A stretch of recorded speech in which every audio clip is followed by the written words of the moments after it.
Thank you, Jane. Glad to have you back. No notes again. This one's easy.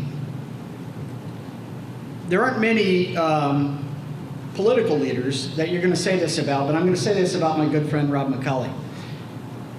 People often ask me or tell me or complain to me, these politicians. I can't believe these politicians. They say these things and they go and they do nothing. And I say, you're just not meeting the right kind of politicians. Let me introduce you to Senator McColley, and you'll feel different after you get done talking with him. There are few leaders in the General Assembly that have accomplished more than he has during his time in the Ohio Senate.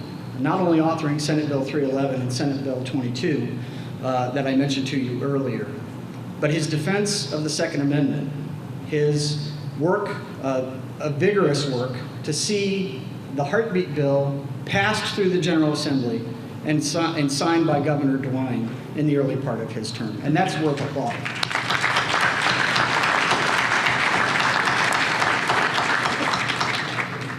More importantly, or as importantly, his colleagues hold him in such high esteem that they elected him to be Senate Majority Whip.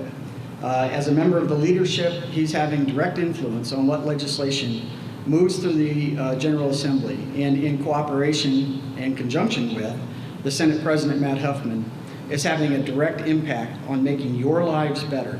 Nobody has fought harder for his district in the General Assembly than Senator Rob McColley. Give him a big hand of applause.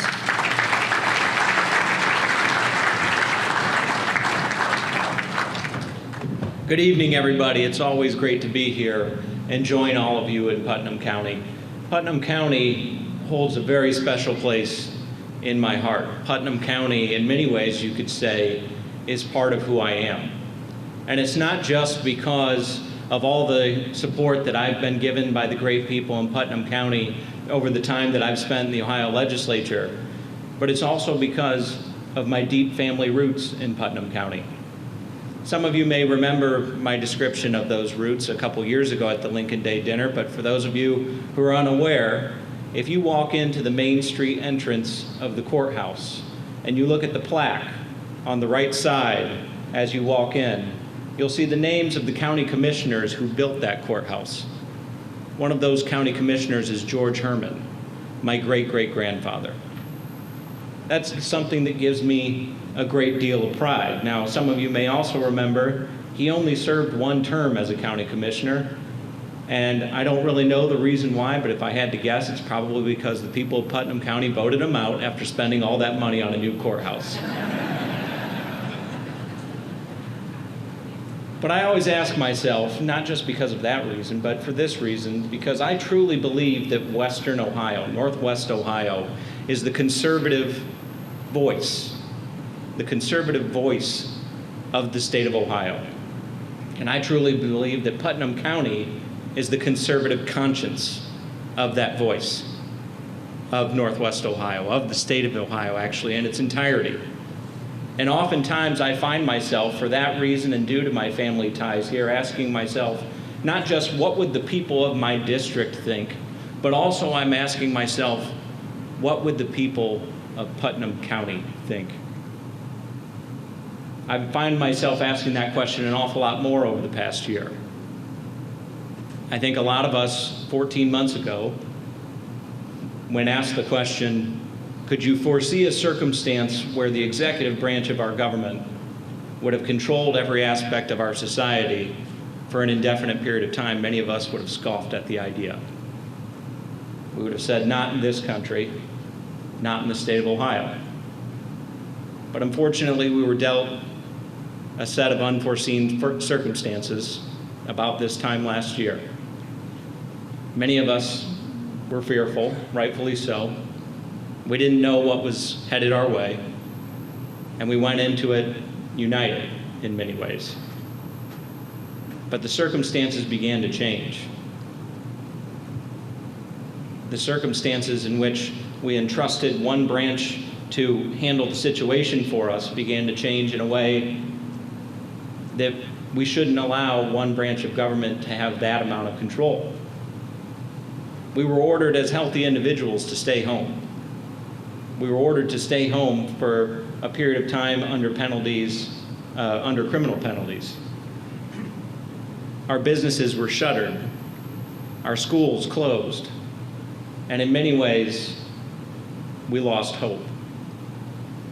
It was at that time, and shortly after an election was unconstitutionally canceled, that I asked myself, what would Putnam County do? What would the people of Putnam County want us to do? And I think I knew the answer pretty well. They would want us to get to work. Because I think the people of Putnam County understood that no matter how well the intentions are, and no matter how good somebody is doing at their job, one branch of government is not meant to have exclusive control of our society indefinitely.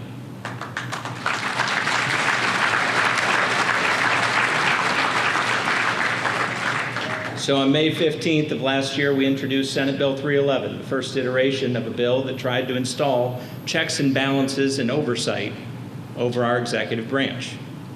It was a long, hard fight, but it was a long, hard fight that I knew was worth having because of the people of Northwest Ohio and the people of Putnam County. We went through with that fight.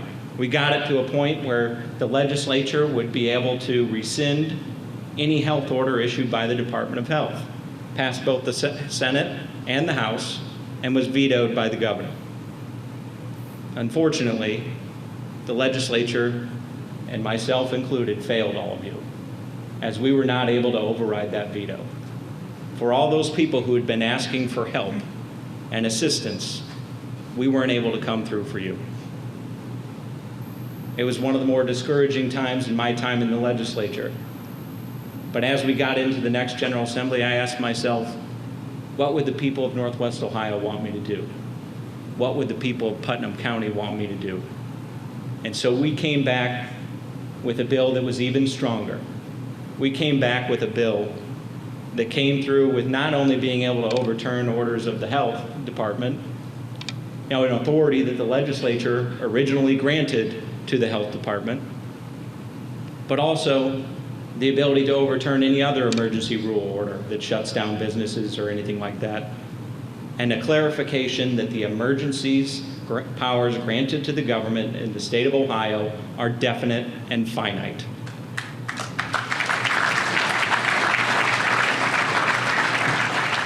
The bill gave the people of Ohio a much-needed seat at the table through their elected representatives in the Ohio General Assembly. We got it again to the finish line. The Senate voted on it. The House voted on it. It was vetoed.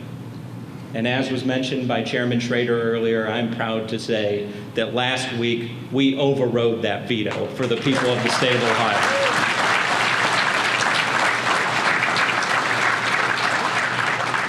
Because it doesn't matter if you think the executive branch has done a good job or a bad job.